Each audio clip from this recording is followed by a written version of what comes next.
Aujourd'hui, top 10 des champions les plus puissantes d'Demacia, la cité de l'honneur, on va tous les classer, alors c'est parti tout de suite. Vous commencez à connaître, on commence par ceux qui ne rentrent pas dans le top 10 et on va déjà avoir Xin Zhao. À la base, c'est plutôt un combattant qui était de Ionia, mais il a été capturé par Noxus et envoyé dans les arènes. Sauf que Xin Zhao, dans les arènes, il arrive à massacrer un petit peu tous ses adversaires, je crois qu'il y en a plus d'une centaine qu'il a battu. Et un jour, Demacia effectue une mission politique à Noxus et à ce moment-là, Jarvan, il va voir Xin Zhao. Il va trouver que c'est un peu une horreur tout ça, il va demander à Noxus qu'on lui donne Xin Zhao en cadeau, et du coup depuis ce jour-là, Xin Zhao il est à Demacia, il a juré de protéger Jarvan, donc ça va être le fidèle serviteur, le garde du corps de Jarvan, et Xin Zhao il est très fort, mais il n'a pas de pouvoir magique, il n'est pas dans le top 10. Ensuite, Queen. Alors Queen, c'est une chasseuse, une éclaireuse qui à la base avait un frère jumeau, mais tout a basculé un petit peu lorsqu'il est mort. Un jour, en allant se recueillir sur la tombe de son frère, elle a été attaquée, mais elle a été sauvée par une espèce de faucon très rare,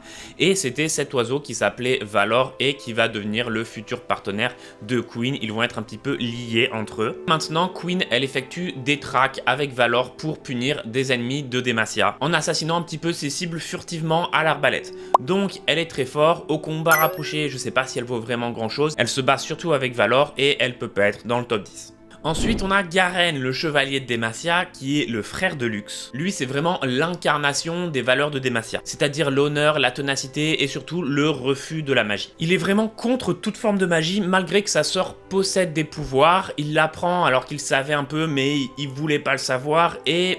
il peut pas la renier parce que c'est sa sœur, mais il accepte pas trop non plus quand même la magie. Il a même décidé de s'exiler, je crois vraiment, à la guerre pour pas avoir Lux quand il a découvert qu'elle avait des pouvoirs. Et sur les champs de bataille, c'est un petit peu l'idole de Demacia, des autres guerriers pour guider le front vers la victoire. C'est un guerrier très puissant, mais bon, pas de pouvoir magique, il a rien fait non plus de spécialement extraordinaire, donc il est pas dans le top 10. La dernière de Demacia qui est pas dans le top 10, c'est Fiora. Alors Fiora, elle est née d'une famille noble de Demacia, elle aurait dû être une bonne épouse pour son mari, mais elle a décidé de refuser un petit peu cette vie-là, et il y a eu plusieurs actions qui l'ont mené à devoir affronter son père en duel et à le tuer pour sauver un petit peu l'honneur et la réputation de sa propre famille. Donc Fiora, elle incarne aussi très bien les valeurs de Demacia, et elle, sa force, c'est surtout de maîtriser les armes et d'être vraiment imprenable en duel. Je pense qu'il y a personne à Demacia qui la prend en duel, même Garen et tout, je crois pas que ce soit au niveau. Il me semble même, si je dis pas de bêtises, que Jax a affronté quelques Demaciens aux alentours de la cité de Demacia. Bon, il les a un petit peu tous froissés, et il y en a une contre laquelle il a eu un petit peu plus de difficultés et qu'il a trouvé qu'elle était un petit peu plus honorable dans sa façon de combattre. On suppose que c'est Fiora, c'est pour dire si, à mon avis, elle est vraiment très forte en duel. Je vais vous rajouter Jarvan 4 parce que j'avais complètement oublié d'en parler au montage. En gros, c'est le prince de Demacia. Son père, il a été tué, mais il n'a pas encore été élu roi à cause de problèmes internes à Demacia. En attendant, c'est un chef de guerre très puissant qui se bat à la lance sur les champs de bataille. Il a été capturé, puis par la suite, il a été libéré et ramené à Demacia par Shyvana, qui est venu le sauver, mais Jarvan 4, voilà, il n'est pas dans le top 10, c'est pas un personnage super fort non plus. Alors, maintenant, on peut rentrer tout de suite dans le top 10, et à la 10e place, j'ai hésité quand même, parce que je savais pas vraiment qui mettre entre Fiora, Garen et ceux qui sont pas dans le top 10, et finalement j'ai choisi de mettre Vayne.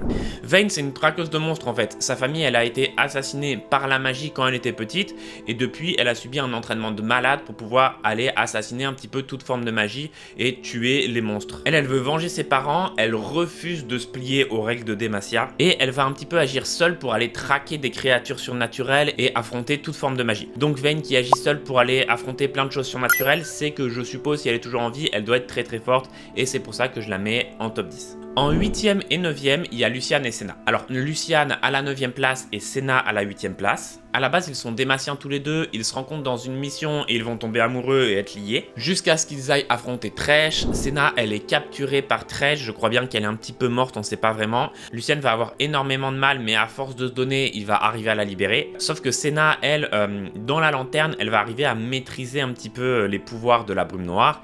Donc quand il va la libérer, Senna, elle va être bien plus forte qu'avant. Eux, ils ont des armes très puissantes, ils affrontent vraiment des choses comme Thresh et comme Viego, donc on n'est plus au même niveau que les personnages d'avant, mais c'est encore pas des personnages les plus puissants. C'est aussi Lucian surtout grâce à ses armes, et Senna grâce à ses nouveaux pouvoirs, mais maintenant il me semble qu'elle est assez liée à la brume noire quand même. Donc 8 et 9e place pour eux. En 7, il y a Sona. Alors Sona, j'ai hésité à la mettre plus haut dans le classement.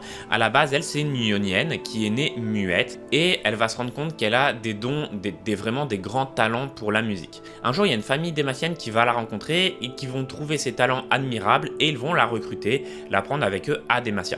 Et là, on va se rendre compte en fait que quand elle joue de la musique, ça a des pouvoirs magiques sur les champs de bataille, ça renforce ses alliés, ça affaiblit ses ennemis, ça permet de soigner.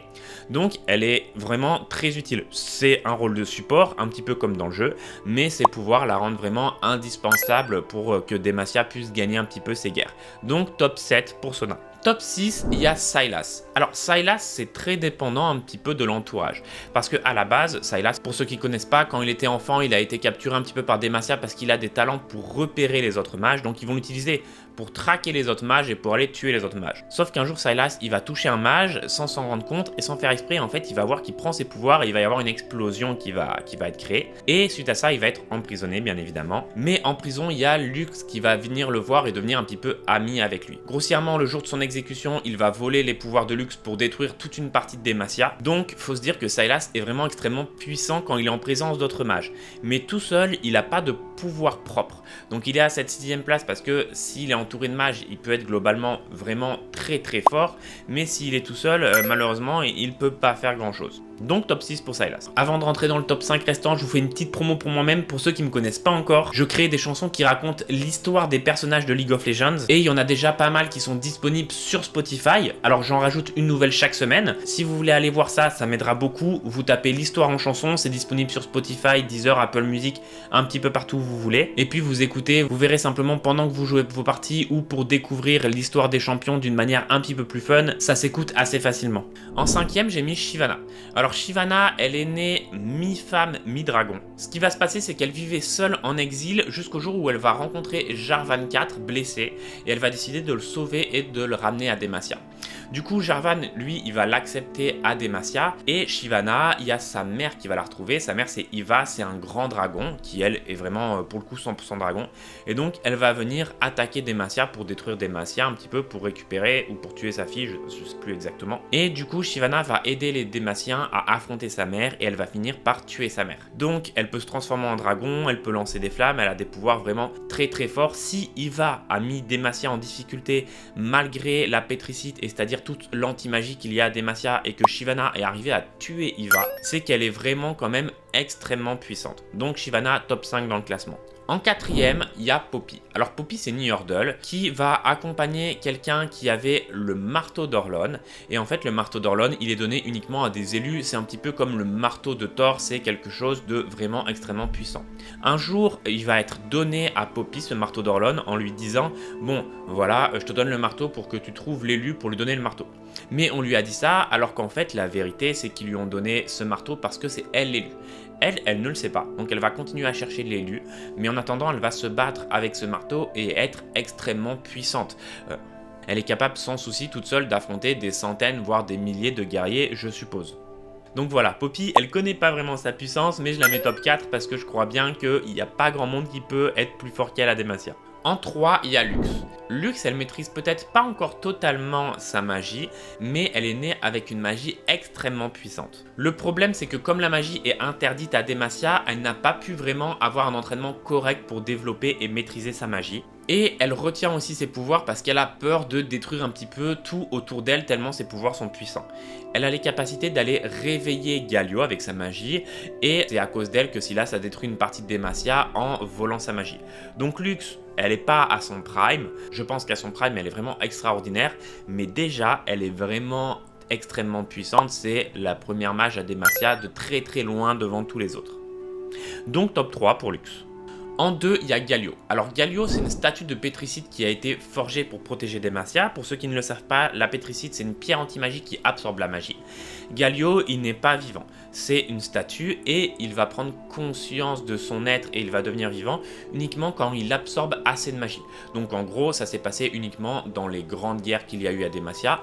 Et parfois, quand Lux est proche de lui, il arrive à se réveiller et à lui parler parce qu'elle a une magie extrêmement puissante. Galio, il est immense. Il est capable de balayer allier des armées entières. J'ai hésité à le mettre top 1, mais je sais pas exactement, donc je le mets top 2. Le problème contre Galio, c'est que la magie ne peut rien lui faire parce que lui-même, en fait, c'est une espèce de source anti-magie, et si on lui lance de la magie dessus, il va l'absorber et devenir encore plus fort. Donc Galio, je vois pas trop comment il peut être arrêtable sur un champ de bataille, peut-être par la force brute, par quelque chose comme Atrox qui pourrait le détruire par la force, j'en sais rien. Mais en tout cas, faut se dire que Galio est vraiment complètement broken et il est à la deuxième place de ce classement. À la première place, bon, elles sont pas vraiment en Demacia, j'ai hésité à les mettre dans le classement de Demacia ou pas, mais finalement je les ai mises parce qu'elles sont originaires de Demacia, et vous les connaissez, c'est les sœurs Kayle et Morgana.